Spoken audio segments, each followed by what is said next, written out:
Beyoncé always goes big. From a secret album sensation, Beyoncé dropped an incredible album, to the worldwide stage. There's nobody else that's singing like she is. There's nobody else that's giving the energy that she's giving on stage. It's been a path to superstardom that started with a shy little girl. Beyoncé was really a quiet kid, kind of to herself. Whose father launched her career. Beyoncé automatically stood out, and I mean, everybody would say that. R&B royalty, fashion icon, mother, and music mogul. Tonight, in the spotlight, Beyoncé.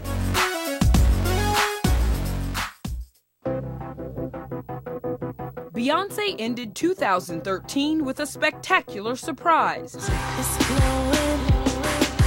And I think it's one of the reasons why I wanted to do a visual album.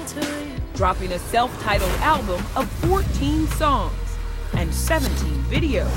It was one of the music world's best-kept secrets that completely bypassed the industry's marketing machine. Listen, you can attract people's attention any number of ways. It ultimately comes very quickly back to, is this worth talking about? And Beyoncé dropped an incredible album. It was a fitting end to a huge year. I, Barack Hussein Obama, do solemnly swear That started on Inauguration Day. So help me God. With Beyoncé singing the national anthem.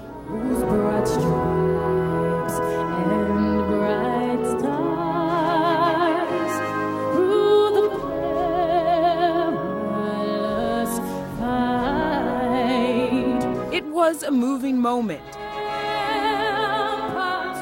Every time I look at her, singing for the president and performing worldwide, and then I think, that was my baby.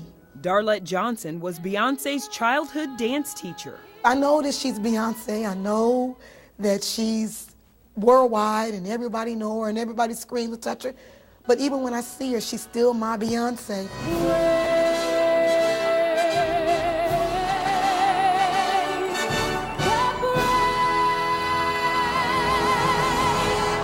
A proud moment that didn't last long. Did Beyoncé fake it at the inauguration? This was a question on a lot of lips in Washington today. Beyoncé and her lip sync stunner. Did she or didn't she? Did she, didn't she? And does it even matter? This was Beyoncé's response, posted to Instagram. Online and on air. I'm saying leave Beyoncé alone. Was it live or on tape? She became a hot topic of conversation. I'm not surprised that she did lip sync. I still don't think she did, though. I just think people think there just has to be something else behind who she is. Gail Mitchell writes for Billboard magazine. That no one's really that nice, no one's really, that gracious. And maybe that's why people attacked so hard with the whole inauguration lip syncing. It turned out that Beyoncé had used a pre-recorded track. Would you guys mind standing? But at a press conference 10 days later, oh, say, can you see by the dawn's early light? Beyoncé silenced her critics. The punchline? Any questions? Not likely. It's all the different countries. Matthew Knowles is Beyoncé's father. Sing it this time. And for decades managed her career. At 15, 16 years old, you don't quite yet have the maturity to quite understand or how to take criticism.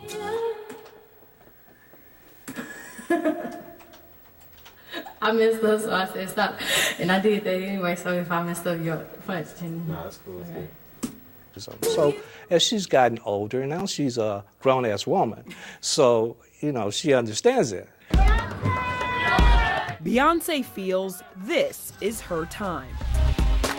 I feel like 30 is the ideal age because you're mature enough to know who you are and to have your boundaries and your standards and not be afraid of too polite, but you're young enough to be a young woman. I'm very aware of who I am, and I feel great.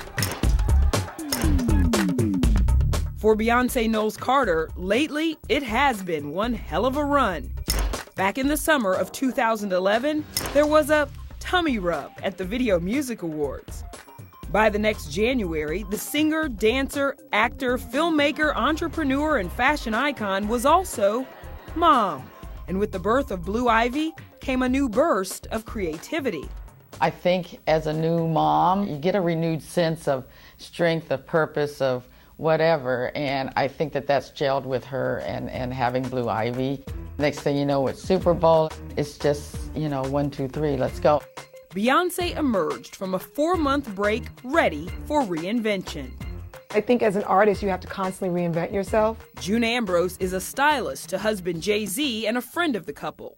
It's just part of the job that you constantly are under construction, always working to be relevant, always thinking of different ways to make a comeback and not compromising who you are as a woman, as a person. And there could be no bigger stage for her next act than the halftime show at the Super Bowl. The crowd's reaction when she stepped out on stage during halftime was, now the real show is going to start. It's like, I felt like the football team was her opening act. Unmatched energy and an eye-popping look. She was a superhero. It was scantily clad, it was tough, it was salacious. And it was only women on stage for Beyonce, a dream come true. I definitely feel that it is my job to empower women. And I remember having this dream that my band was all females, and I told my male band at the time, I'm sorry guys, y'all are so talented, but you're not women. Pop star Neo collaborates with Beyonce. Beyonce has evolved into this being that you just expect greatness from, to the point where great isn't even good enough anymore. A coincidental power failure provided the perfect metaphor for the lights out performance. How do you think she did? How about exceptional? And it's difficult because you don't have a long time to rehearse. You've got to be on in the world. I think 140 million people watched her. Does it get any better than that? I would be just as proud if it was 10 people. What's next for music's hottest star, and where did it all begin? The whole audience was rocking her name. Beyonce, Beyonce, Beyonce. And that was back when she was like 7, 8 years old. That story next.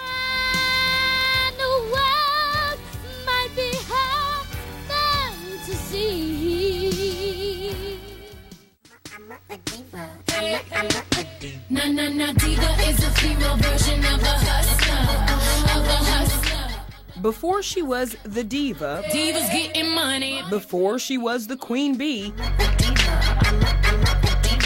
she was just Beyonce Giselle Knowles, a little girl in suburban Houston.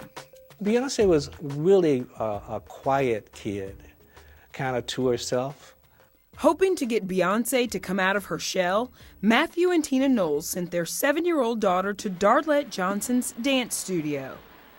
Harder, harder. When you first saw her and she first came in, I mean, did you even notice her? What I didn't notice about her is she was very shy. You would ask her, what's your name? Beyonce Knowles. You could barely hear her speak. I said, can you say your name again, sweetheart? Beyonce Knowles. But on the dance floor, Beyonce would dance so hard that she would lose her costume pieces. Sometimes her hat would come off because she was fierce. It was here that Beyonce created her now famous alter ego. Now that's Sasha Fierce. Yes. That's who that is. When she got on the stage, she became a different person. But no one knew Beyonce had a secret. I hummed the song and she finished it. And it blew me away. And I stopped. And I told her to sing it again, and she wouldn't sing again because, once again, she was very quiet, very shy. And I promised her $1. And she sung it again. And I was floored. When her parents came to pick her up, I told her, she can sing. She can really sing. A multi-million-dollar star was born. And I remember her sitting on the floor, and I'm telling her, you're going to be so big. And I remember she was looking up at me. I said, you watch. The world looks good. At local talent pageants, the pint-sized powerhouse quickly made a name for herself. Before Beyonce's name was even called, the whole audience was rocking her name, sounding her name. Beyonce, Beyonce, Beyonce.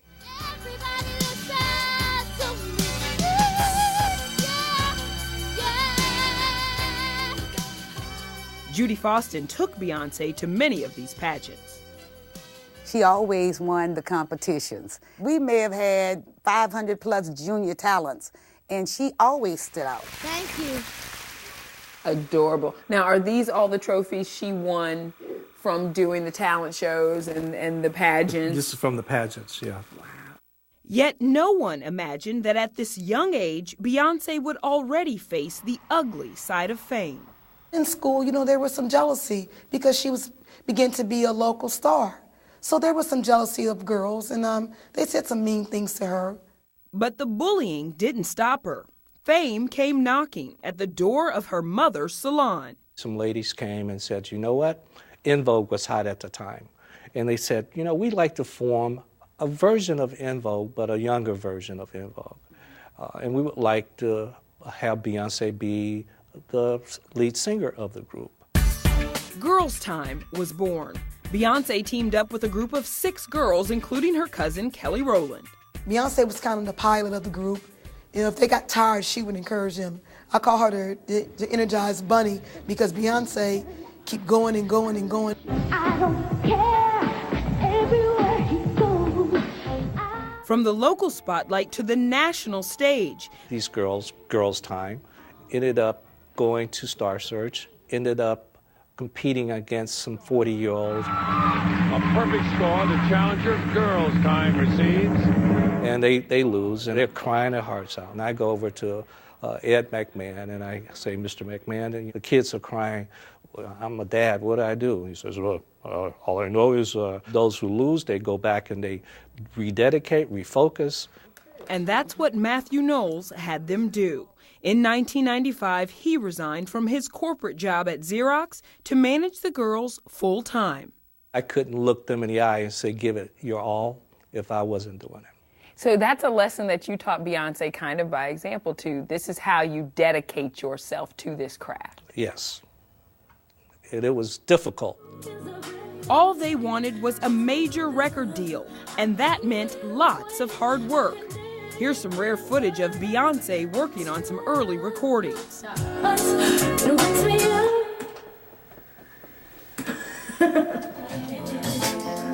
Dwayne Wiggins was their producer. Beyonce automatically stood out, and I mean, everybody would say that because she simply was a very focused young lady. That focus paid off with a big record contract. Michael Malden was an executive at Columbia Records. We could tell she had pipes, and we could tell, you know, again, they were young pipes, and because that's what you want to do is try to find groups that you can incubate and put in the incubator and just kind of develop. The group settled on a name, Destiny's Child, and the hits started coming, like No, No, No. To come get my love, all here for you. Destiny's Child was on the express ride to the top, until... What happened was the girls wanted new management, so that was pretty tough for Beyonce because her father is manager. The 2 members who wanted Beyonce's father out were quickly replaced. Beyonce was, the one who got the black eye for it, very, very, very unjustly. Beyonce became public enemy #1 with fans and the press, even being called a blood-sucking diva. The criticism was nothing new for the girl who was bullied at age 9 for her talent. But now, 10 years older, Beyonce was stronger. Her song said it. She was a survivor. I'm a survivor. I'm not gonna give up. I'm gonna work harder. The publicity from the scandal was seemingly priceless. People couldn't get enough of Destiny's Child. By the 2001 Grammys, Destiny's Child seemed unstoppable, or at least that's what everyone thought. When we come back, Beyonce goes off on her own.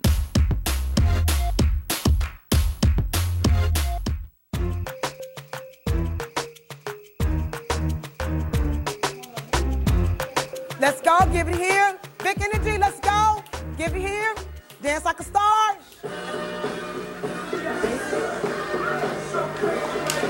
Listen carefully. Harder, harder. Darlette Johnson's girls, the ones she calls the next generation of Beyoncés, are dancing to Crazy in Love. Makes perfect. Crazy in Love, I love it. Don't we all wish we were? Crazy in Love. It's the first single off Beyoncé's very first solo album, Dangerously in Love. And it's the song that launches Beyoncé as a major solo superstar and leads to the end of Destiny's Child. I knew that was going to take her soaring. And it did. It did.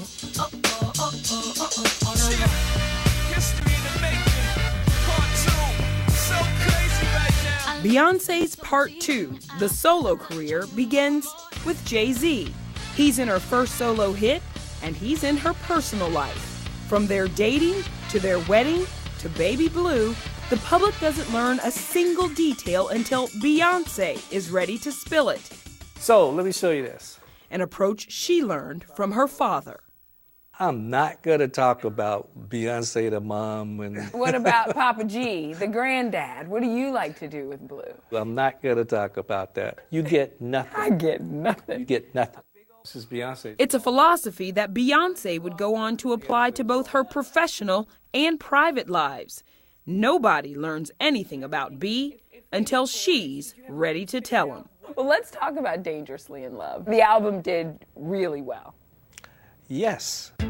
That first solo album debuted at #1 and went on to sell more than 11 million copies. The album did really well, and what am I thinking? Tour?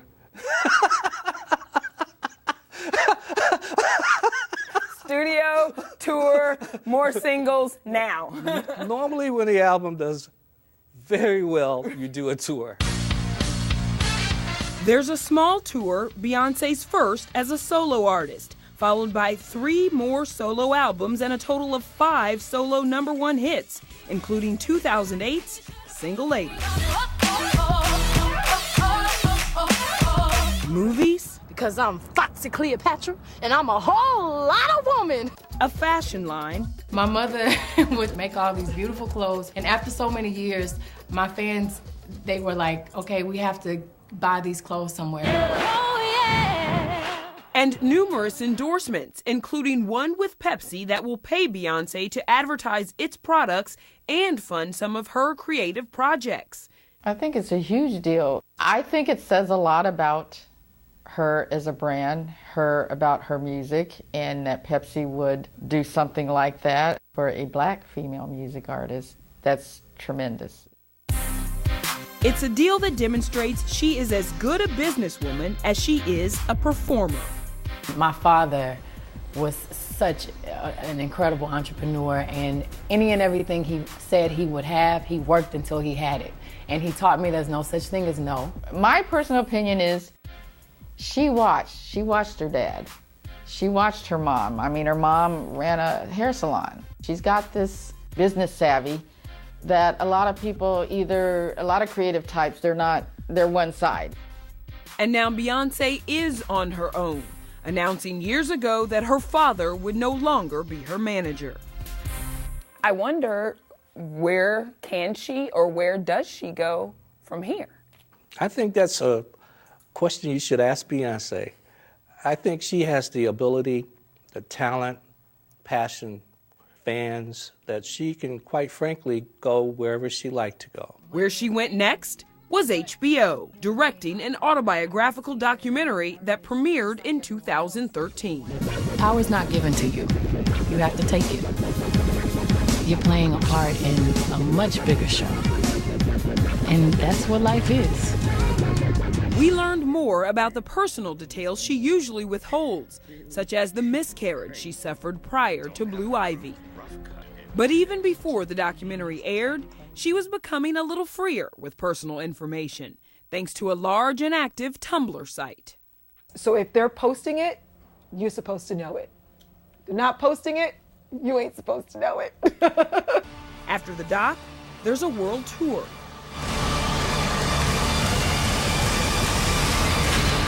using her married name. So what could be next? Writer-producer Neo hinted that Beyonce's next move would push the edges creatively. She's not afraid to take a risk. She's not afraid to take a shot. You know, she's not afraid to do this.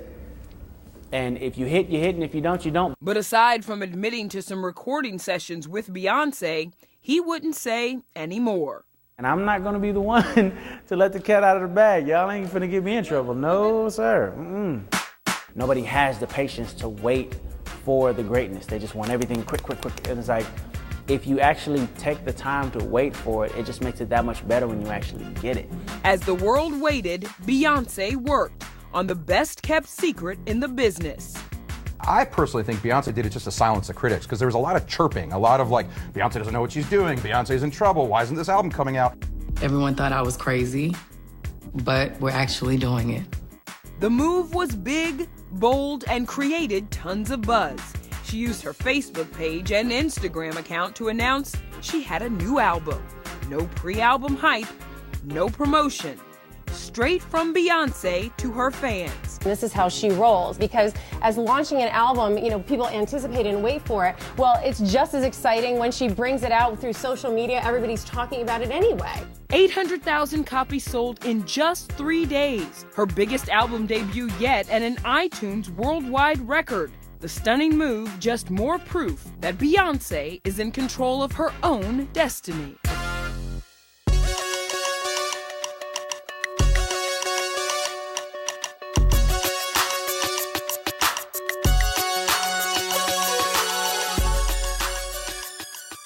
Marketing machine. Listen, you can attract people's attention any number of ways. It ultimately comes very quickly back to, is this worth talking about? And Beyonce dropped an incredible album. It was a fitting end to a huge year. I, Barack Hussein Obama, do solemnly swear. That started on Inauguration Day. So help me God. With Beyonce singing the national anthem.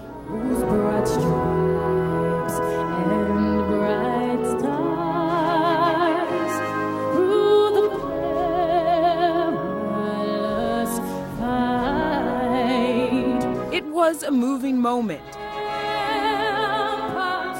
Every time I look at her, you know, singing for the president and performing worldwide, and then I think, you know, that was my baby. Darlette Johnson was Beyonce's childhood dance teacher. I know that she's Beyonce. I know that she's worldwide and everybody know her and everybody screams and touch her. But even when I see her, she's still my Beyonce.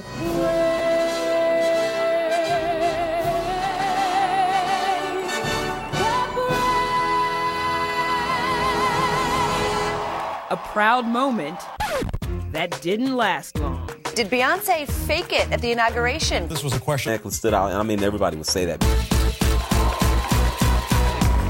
R&B royalty, fashion icon, mother, and music mogul.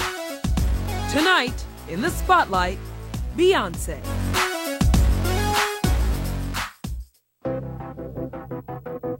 Beyonce ended 2013 with a spectacular surprise.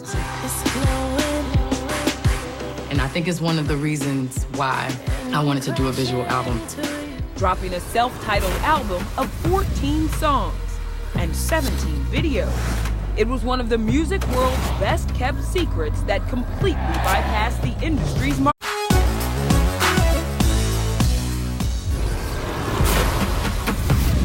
Beyonce always goes big. From a secret album sensation Beyonce dropped an incredible album. to the worldwide stage. There's nobody else that's singing like she is. There's nobody else that's giving the energy that she's giving on stage. It's been a path to superstardom that started with a shy little girl. Beyonce was really a quiet kid, kind of to herself.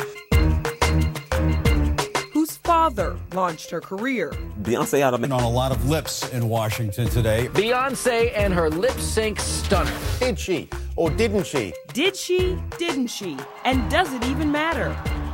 This was Beyonce's response, posted to Instagram. online and on air. I'm saying leave Beyonce alone. Was it live or on tape? She became a hot topic of conversation. I'm not surprised that she did lip sync. I still don't think she did, though.